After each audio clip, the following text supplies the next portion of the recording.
Le triangle des Bermudes, dit situé dans la partie ouest de l'océan Atlantique, se présente paradoxalement comme l'une des régions les plus célèbres au monde, tout en étant officiellement une zone inexistante. Sur les cartes maritimes internationales, les routes aériennes ou dans les classifications géographiques, aucune région ne porte ce nom.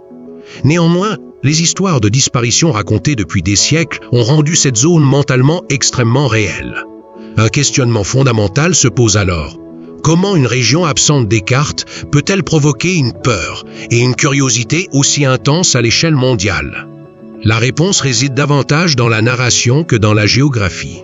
Le triangle des Bermudes est moins une région physique qu'une expression symbolique du rapport de l'humanité à l'inconnu. La base perceptuelle de cette zone symbolique est devenue claire avec l'émergence de son nom. Le concept du triangle des Bermudes n'est pas une légende héritée des temps anciens. Il fit son apparition au milieu du XXe siècle et devint rapidement populaire. Les accidents maritimes et aériens survenus à différentes époques et coordonnés ont, une fois regroupés sous ce nom, donné l'impression d'une chaîne mystérieuse d'événements émanant d'un même point. Fait remarquable. Les événements ont acquis un sens après avoir été nommés. Les incidents autrefois considérés comme ordinaires sans ce nom sont devenus des récits extraordinaires réunis sous une même appellation. La tendance de l'esprit humain à penser en schéma plutôt qu'en incidents isolés, à transformer des cas indépendants en perception d'une seule région maudite. Les premiers récits nautiques sont d'une importance capitale pour l'arrière-plan historique de cette perception. Les notes affirmant que le comportement des boussoles devenait incohérent dans une certaine zone de l'Atlantique trouvée dans les journaux de navigation de Christophe Colomb sont régulièrement cités comme les premiers témoignages du triangle des Bermudes.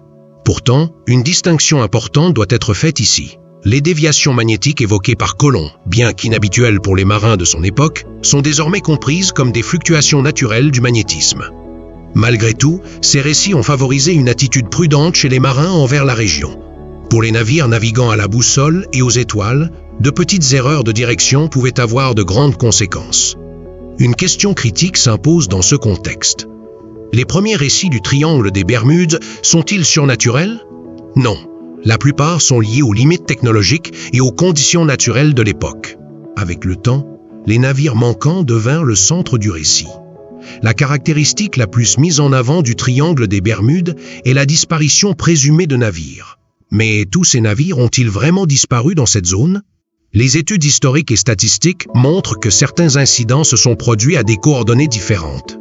Le statut de la région, l'une des routes commerciales maritimes les plus fréquentées au fil des siècles, explique sa notoriété. Le trafic intense entre l'Europe, l'Amérique et les Caraïbes a augmenté le nombre d'accidents. Et là où ils sont nombreux, le mystère croît inévitablement. Les navires retrouvés sans équipage ont souvent été mal interprétés. Des causes comme l'incendie, l'envahissement par l'eau, évacuation en panique ou dérive après tempête peuvent expliquer de tels scénarios. Quand aucun débris n'est retrouvé, la part de mystère grandit. Ainsi, trouve-t-on une réponse claire? Toutes les pertes de navires sont-elles extraordinaires? Non, la plupart sont cohérentes avec les risques maritimes connus.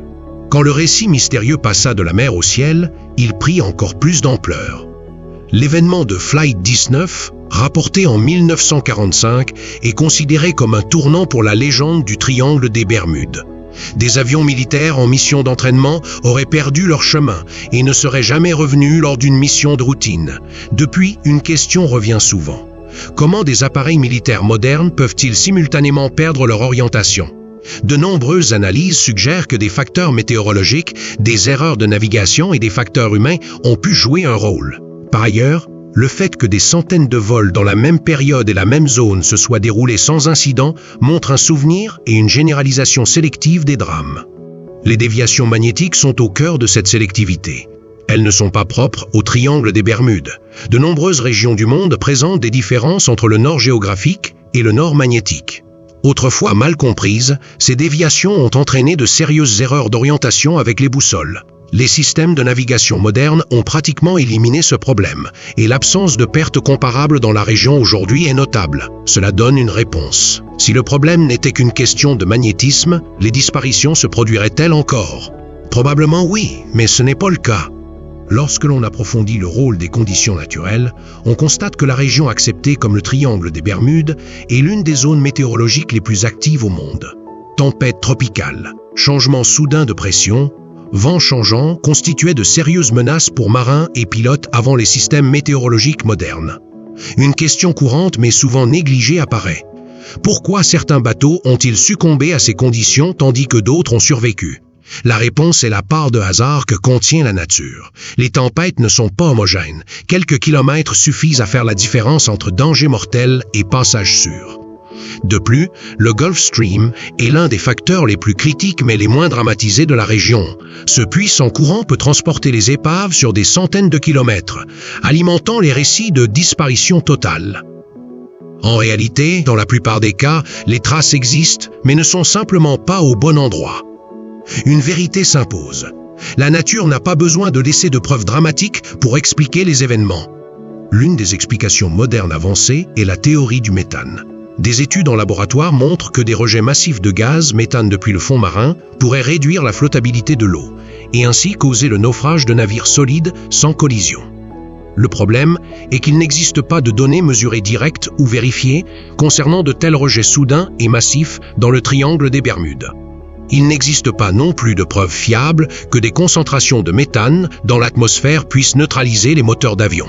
Ainsi, la théorie du méthane peut expliquer certains cas, mais elle est insuffisante pour expliquer l'ensemble des incidents et conserve le statut d'hypothèse nécessitant confirmation dans la littérature scientifique.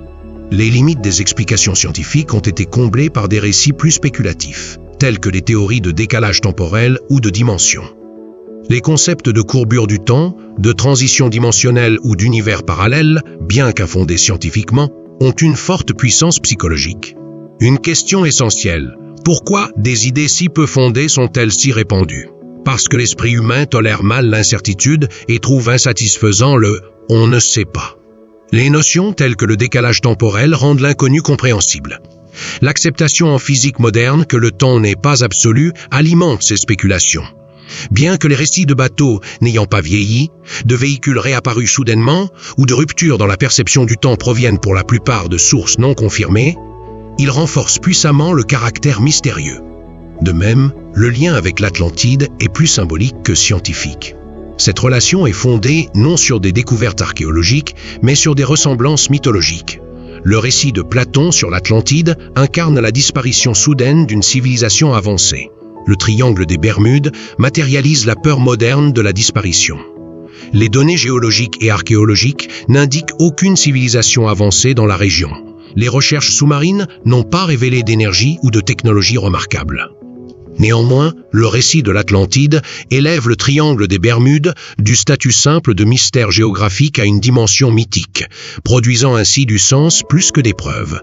Le rôle des médias a été déterminant pour la diffusion de ces récits auprès de large public. Livres, documentaires et films sélectionnent et présentent souvent uniquement les cas les plus mystérieux, alors que des milliers de trajets sans incident sont oubliés. Statistiquement, il est évident que le triangle des Bermudes n'est pas plus dangereux que d'autres routes maritimes ou aériennes très fréquentées. Mais la statistique marque moins que le récit. Les médias amplifient l'inconnu. Le mystère attire l'attention et fait du ressenti une réalité. À ce stade, la perspective glisse peu à peu de la géographie vers l'esprit humain. Ce qui rend le triangle des Bermudes unique, ce n'est pas seulement les incidents recensés, mais aussi la façon dont ils sont traités par l'esprit humain et à travers quels mécanismes cognitifs ils sont interprétés. La perception d'un lieu dangereux ne correspond pas toujours à la réalité physique, elle est souvent le produit de processus perceptifs. Face à l'incertitude, l'esprit humain peine à l'accepter tel quel et active le besoin de clôture cognitive selon la psychologie. Quand la cause est inconnue, l'esprit comble ce vide par des explications émotionnellement satisfaisantes. L'hypothèse d'une force inconnue ou d'un effet surnaturel s'impose ainsi. Le biais de confirmation joue également un grand rôle. Nous sommes plus susceptibles de retenir et partager les informations conformes à nos croyances. Les histoires de milliers de bateaux et d'avions traversant la zone sans problème restent sous silence, alors que les accidents sont constamment valorisés. L'impact supérieur des événements dramatiques sur la mémoire, combiné au biais de fréquences disproportionnées, fait qu'une seule perte marque plus que des dizaines de trajets sécurisés. Ajoutez la dépendance à la narration, et le triangle des Bermudes devient un récit captivant avec début, développement et fin incertaines. Le facteur peur renforce la pérennité du récit. Les informations menaçantes se répandent et se retiennent mieux. La tendance à simplifier les systèmes complexes en une cause unique regroupe des accidents multifacteurs sous la notion de « région mystérieuse ». Les médias accélèrent encore ce processus avec des présentations spectaculaires, amplifiant l'impact au-delà de la réalité.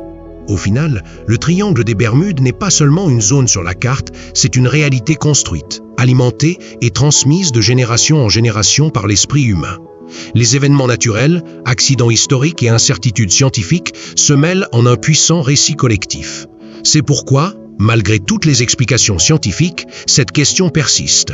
Si le mystère était totalement résolu, le triangle des Bermudes serait-il encore aussi fascinant? Cette question indique le trait le plus persistant du triangle. Certains mystères existent non pour être résolus, mais pour montrer les limites de l'esprit humain. Si vous êtes vous aussi intrigué par les aspects inconnus et par les récits mystérieux du triangle des Bermudes, n'oubliez pas de liker la vidéo, de vous abonner à la chaîne et de partager vos réflexions dans les commentaires ci-dessous. Selon vous, quelle est la source de ce mystère? Nous attendons vos avis avec impatience.